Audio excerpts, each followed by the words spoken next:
Good morning to you. I'm Danilo Evangelista, and welcome to our morning update on Hurricane Erin for Monday, August 18th, 2025. Let's start off with a satellite image of Hurricane Erin now, and you can see quite an organized hurricane this morning. Eyewall replacement cycle is now complete. It completed last night, but it's definitely completed this morning, and as you can see, Erin is once again now a menacing dangerous hurricane, and you could also start to see the eye clear out as well. And as I've said, it is much larger now than it was a day or so ago when it was initially strengthening into a Category 5. It had such a small eye, but thanks to eyewall replacement cycle, the eye has significantly widened, and with that, the wind field of the storm is significantly widened as well. There are actually tropical storm warnings in effect for lots of the southeastern Bahamas Islands, and you could definitely see that they are, for the most part, within the CDO of Erin, so they're definitely getting some tropical storm force winds this morning. And now that Erin has completed its eyewall replacement cycle, Recon is in there right now, and this morning, the latest pass that they did, they found Erin is at 935 millibars, which is down from yesterday when Erin was in the 940s, I believe. So Erin has now completed its eyewall replacement cycle, and as a result, this storm is beginning to re-strengthen again. Again, with the latest pressure at 935 millibars, with another center pass about to go in, so maybe we'll see if this is re-strengthening and if the pressure has dropped at all within the last hour or so. And Recon did actually do a dropson, and they found that the pressure through dropson is actually at 933 millibars. It was at 935 millibars at the surface, but the winds were at 20 knots.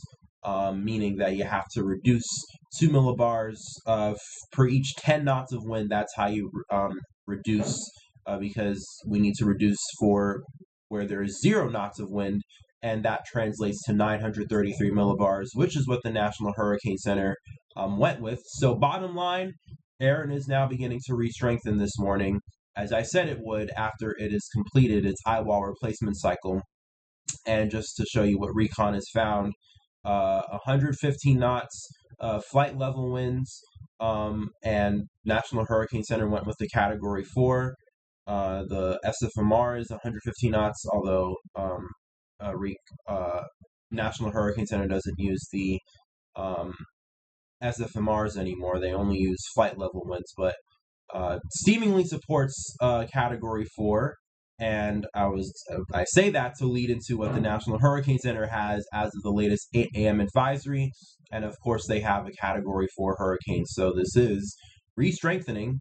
Winds of 130 miles per hour. I'll show you actually here. 130 miles per hour and a pressure of 933 millibars, as the dropson indicated.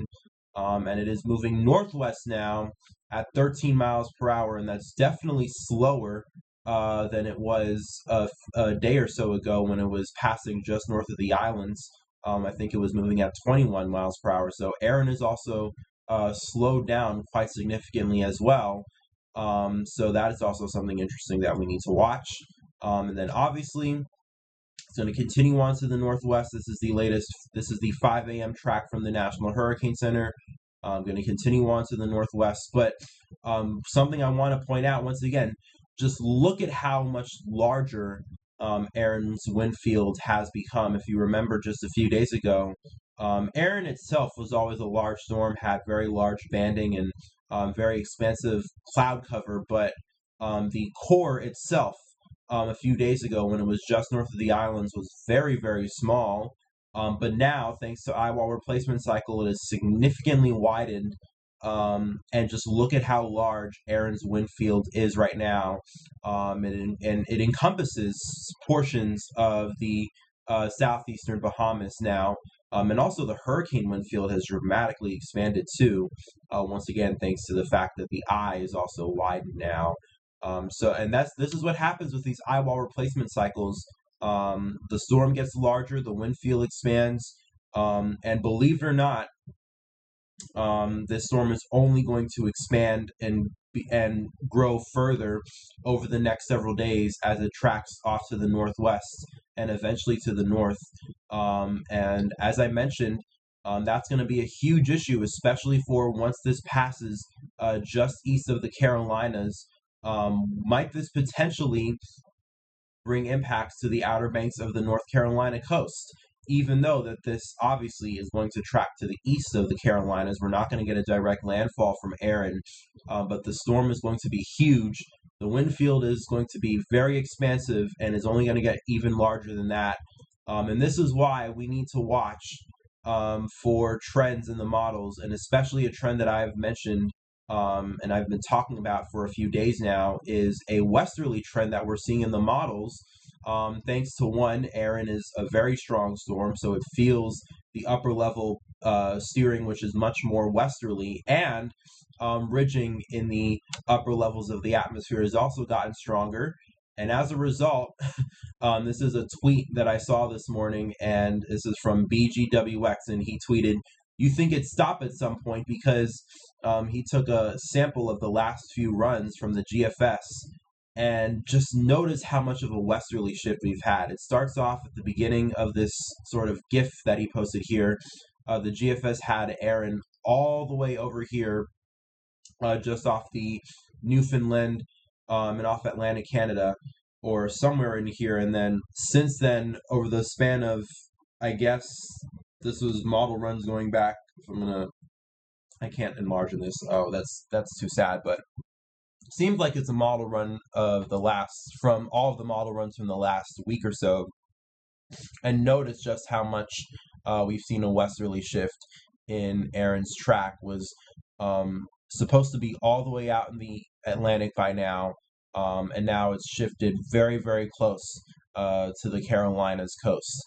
Something very interesting that we're going to have to watch, because already you could see on the National Hurricane Center forecasts, the tropical storm force wind field, or the tropical storm force wind speed probabilities, already encompasses portions of the Carolinas coast. And we're going to really have to watch for these westerly trends, because if this even just trends a little bit further to the west, that's going to put a much larger portion of the coastline of North Carolina, especially, in a much larger portion of the tropical storm force wind field, especially because, once again, Erin is going to be growing in size quite a bit, and is growing in size already right now. And so even if this passes to the east of the Carolinas, the wind field will probably be large enough that even it passing several hundred miles to the east, the outermost extent of the wind field will already be along the coast. And one way to look at these westerly trends, I'm going to show you the GFS here, and as you can see, on the 6C model run, takes it out. Again, I should mention, and I'm going to really mention it here, I'm not expecting a direct landfall from Hurricane Erin. That's not what I'm mentioning with these westerly trends are.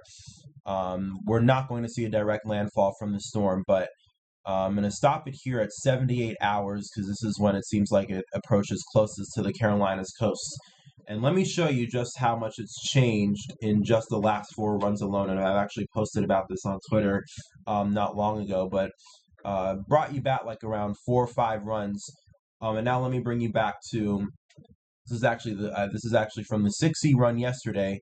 Let me bring you from the 6C run yesterday to the 6C run today, and just notice how much we've shifted west. Already a major shift here. So Erin was off the east coast here, and definitely further to the east, and even further east than that, actually. And that's also something too, as I mentioned, Erin is beginning to slow down, and it seems like the models are actually catching on to Erin slowing down. And just notice as we go up in time, notice how much of the models have shifted west with this storm, especially the GFS.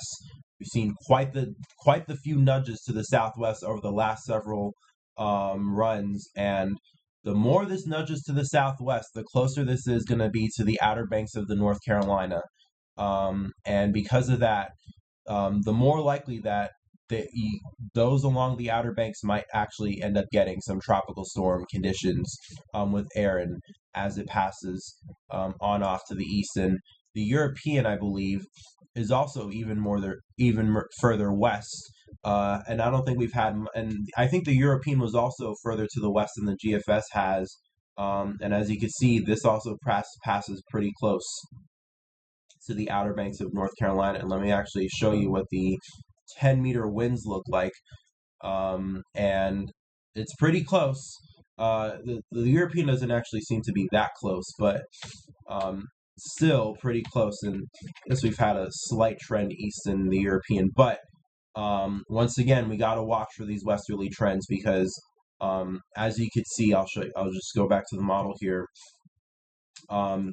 Just look at how much bigger this storm gets, even compared to what the size is right now, because this is pretty much where Erin is right now, 12Z, and definitely larger than it was yesterday. And again, that's thanks to the eyewall replacement cycle. But just notice, especially as we go out into time, it gets even larger than it does right now. So we're going to have to watch over the next several days, especially to see how much closer this gets to the Carolinas coast, because even with these small westerly nudges, we're going to see pretty huge shifts in the track or pretty huge shifts in the wind field. And I wouldn't be surprised if we see some watches and warnings along the Outer Banks of North Carolina over the next several days as Erin makes a close approach this upcoming week. And I mention that because we're obviously not going to be seeing a direct landfall from the storm, but any impact is still an impact. Just because you're not seeing the core of a hurricane does not mean that you're not going to have impacts which will negatively affect you. So you got to watch the tropics regardless. Have your hurricane plan ready, and stay vigilant and watch what's going on with Erin right now. And we'll see how it fares out in the next several days. But meanwhile, it's probably going to re-strengthen now since its eyewall replacement cycle is done, unless it undergoes another eyewall replacement cycle, in which that'll probably help expand its wind field even further. So we'll have to watch to see how those trends go. I'm going to be posting multiple video updates today. I know I said I was going to do that a few days ago, especially when Erin was intensifying into a Category 4 hurricane, about Category 5 about 2 days ago, and I wasn't unfortunately able to do so. But trust me, starting today, we will really be posting videos multiple times a day. In fact, I might, just might, do a live stream sometime later this afternoon and this evening, and we'll go over the latest on Erin then, with all the latest information we have this afternoon and evening from Recon and whatever models show this afternoon. We're going to do that, or we might do that, but if not, definitely going to be doing multiple video updates today. So please stay tuned. Subscribe to my channel if you've not already done so, and make sure to turn on the notification bell so you can get videos the moment I upload them. And make sure to be able to follow me on Twitter too. Same name as I have here on YouTube, @Danilo Evangelista, so you can get updates throughout the day without having to wait for me to post a video. So I hope to see you on Twitter as well. Thanks for watching. Enjoy the rest of your day. Stay safe, and I'll be back with more later on.